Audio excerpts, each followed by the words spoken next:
sa Summer Tawa, Summer Saya episode ng Family Feud natin. Alam ko po, buong week niyo po itong inantay. Well, the wait is over. Eto na, ang exclusive at masaya naming kwentuhan ng American TV host of Family Feud. Ang kaibigan natin, si Mr. Steve Harvey. Oh, there he is, my man. It's the man from Manila. Ding Dong, what's up? How you doing, man? Hi, Steve. Wow, it's such an honor. You know, I'm doing great, but I've got to say, seeing you on the screen makes it a much better day. So, how are you? I'm busy as always, bro. I'm up here. I'm up to here with it. You know what I'm saying? Look, I've been hearing a lot of noise all the way over there, man. I heard you killing it. Look, I want to officially congratulate you on the massive success of Family Feud over there in the Philippines. I don't know how you're doing it without me, really. Wow, that means the world coming from you, Steve. You know, I just want to share, I have a dream that one of these days, I want to go and fly over there and visit you in the studio. But I don't just want to watch. I want to be a contestant because I can't do it over here. So what do? Do I have to audition? Oh, you don't. Bring your beautiful family. Just don't be mad when I roast you if you say something crazy. Nah, that won't be a problem. Well, Steve, I hope to see you soon. More power to you, Steve, and maraming salamat. Thank you very much, Steve. All right, man, that's right back at you, brother. Survey says you're doing a great job. Congratulations. Again, maraming salamat sa iyo, Tito Steve. If you're watching, I hope to see you soon.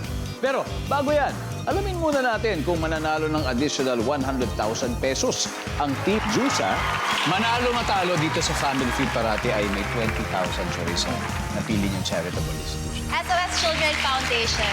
Very good. Kayang-kaya mo. God willing. Give me 20 seconds on the clock, please. Let's do it. Sa simbahan, posibleng antukin o mabor ka kapag inabot ng ilang oras ang homily o sermon ng pare. Isang oras. Fill in the blank. Matigas ang blank. Tinapay. English word na karime ng say. Way. Raffle prize na ibebenta mo dahil hindi mo gusto. Washing machine. Saan mas magaling ang mga pusa kaysa sa mga aso? Tumalon. Let's go, Joy. Sa simbahan, posibleng antukin o mabor kapag inabot ng ilang oras, sabi mo, mga isang oras. Nandiyan ba ang isang oras? Yes.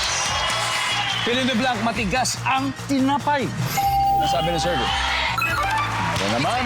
English word na karime ng say, sabi mo ay way. Survey? Meron din. Raffle prize na ibebenta mo dahil hindi mo gusto, washing machine. Survey? Meron din. Diyos ko. Kailang yan. Saan mas magaling ang pusa kaysa sa mga aso? Sa pagtalon, ang sabi ng survey. Yan. Mirna, kaya mo to. Kayang-kaya. That's a very good start. Thank you very Very much. good start, Joy. Thank you so much. Let's welcome back, Mirna.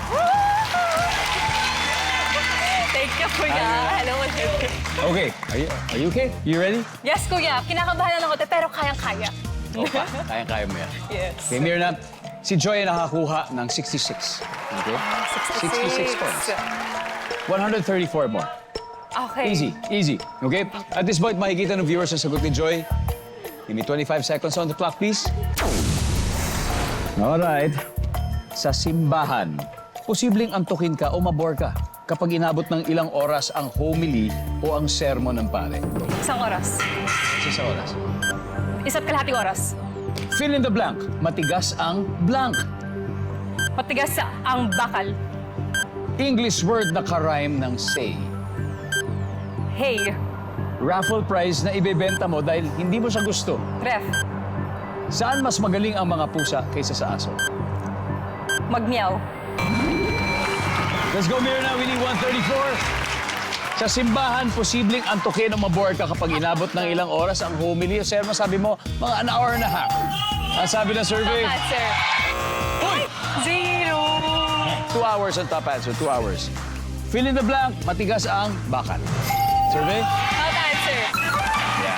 Matigas ang ulo. Oo, tama. Matigas ang ulo, top answer. English word na karime ng say, sabi mo ay hey. Survey? Top answer is May. May. May. Raffle prize na ibibenta mo din hindi mo gusto. Ref. Ref. Survey? Talong TV. Yeah, rice cooker. Rice cooker ang top answer. Saan mas magaling ang pusa kaysa sa aso? Sa pagmiyaw.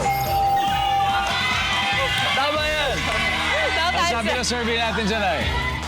Wow. Para sa akin, 100 yan. Diba? Ang top answer doon ay manghuli ng daga. Okay? Team Jusa, congratulations. Mag-uuwi pa rin kayo ng 100,000 pesos.